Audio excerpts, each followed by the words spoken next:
To reset your Suunto watch, connect it using the same cable you use to recharge your watch. So, that weird connector or the good old clamp. Then connect the other end of the cable to your computer. You will need to install Suunto Link.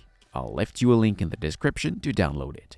Once your watch is connected to the application through your computer, you may have to update your watch before you can go any further. If so, just run the update. I will fast forward this part. Updating my watch took around 13 minutes. Once completed, go to the hamburger menu on the upper right corner and select Watches. Under your watch, you should see a Reset All Settings button. Click on it and you will then have to confirm the reset twice. Resetting put your watch back to the same state it was when you first took it out of the box, so yes, it erases everything. But don't worry, the data you already sync with the Suunto app or Strava won't be affected. This is the kind of process I recommend you to do if your watch is behaving strangely or if you want to resell it to someone else. The reset process should take around 6 minutes and will be completed once you see this page.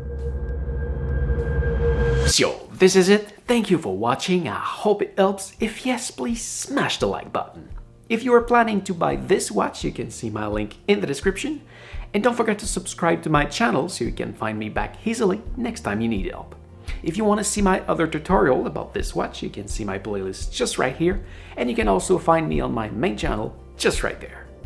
Thank you for watching, take care, and see ya.